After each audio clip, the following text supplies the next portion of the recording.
আমরা কিন্তু প্রথম থেকেই বলছি নির্বাচন ফেব্রুয়ারির প্রথমার্ধে হবে এবং এই বিষয়ে চিফ অ্যাডভাইজার সবাইকে প্রস্তুতি গ্রহণের কথা বলেছেন। এই তাদের পদত্যাগপত্র এফেক্টিভ হবে হচ্ছে ইলেকশন তফসিল ঘোষণার সাথে সাথে। এখন ইলেকশন তফসিল ঘোষণা যদি কালকে সকালে হয়ে যায় তাহলে তো ওনারা পারবেন না, আর যদি এটা পরে হয় তাহলে ওনারা থাকতে পারবেন। এটাই আমি যেটুকু জানি আর কি। তথ্য সম্প্রচার উপদেষ্টা মোহাম্মদ মাহফুজ আলম এবং স্থানীয় সরকার, পল্লী উন্নয়ন, সমবায় মন্ত্রণালয় এবং যুব ক্রীড়া মন্ত্রণালয়ের উপদেষ্টা আসিফ মাহমুদ সজীব ভুইয়া আজ বিকেল 5টা নাগাদ প্রধান উপদেষ্টা প্রফেসর মোহাম্মদ ইউনূসের কাছে তাদের পদত্যাগপত্র জমা দিয়েছেন। উপদেষ্টারা রাষ্ট্রীয় অতিথি ভবন যমুনায় উপস্থিত হয়ে পদত্যাগপত্র জমা দিলে প্রধান উপদেষ্টা তা গ্রহণ করেন। তাদের পদত্যাগ নির্বাচন কমিশন তফসিল ঘোষণার সাথে সাথে কার্যকর হবে। আবারও আমি বলি, তাদের এই যে পদত্যাগপত্র নির্বাচন কমিশন তফসিল ঘোষণার সাথে সাথে, যে ফেব্রুয়ারিতে যে নির্বাচন হচ্ছে সেই নির্বাচনের তফসিল ঘোষণার সাথে সাথে কার্যকর হবে। জুলাই গণঅভ্যুত্থানের সম্মুখ সারিতে থেকে নেতৃত্ব দেয়া এই দুই ছাত্রনেতার পদত্যাগপত্র গ্রহণের পর প্রধান উপদেষ্টা তাদের ভবিষ্যৎ জীবনের মঙ্গল কামনা করেন।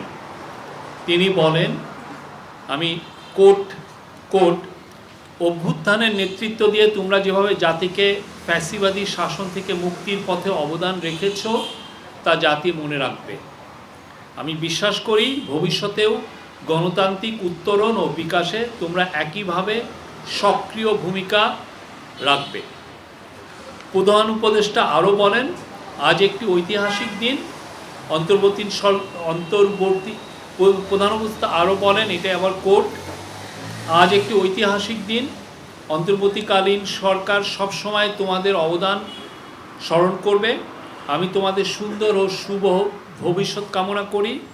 এত অল্প সময়ে তোমরা জাতিকে যা দিয়েছ তা জাতি কখনো ভুলবে না। তিনি বলেন, এটি একটি রূপান্তর মাত্র। আমি আশা করি আগামীতে বৃহত্তর পরিমণ্ডলে তোমরা আরও বড় অবদান রাখবে।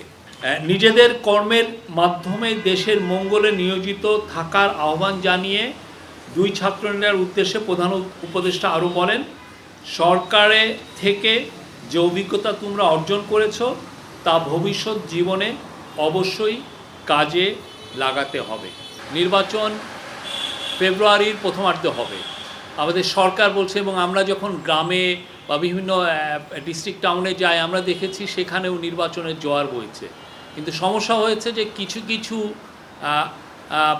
তথাকথিত কমেন্টেটর যারা ইউটিউবে বা বিভিন্ন টিভিতে বসে এই কনফিউশনগুলো ছড়িয়েছে, হ্যাঁ, তাদের মধ্যে তথাকথিত কিছু সিনিয়র সাংবাদিকও আছেন। তারা প্রতি মুহূর্তে এই কথা, এতে হয়তোবা আমরা দেখেছি যে এতে ওনারা হয়তোবা কিছু এক্সট্রা কিছু ভিউ পাচ্ছিলেন কিন্তু আমরা কিন্তু প্রথম থেকেই বলছি নির্বাচন ফেব্রুয়ারির প্রথমার্ধে হবে এবং এই বিষয়ে চিফ অ্যাডভাইজার সবাইকে প্রস্তুতি গ্রহণের কথা বলেছেন।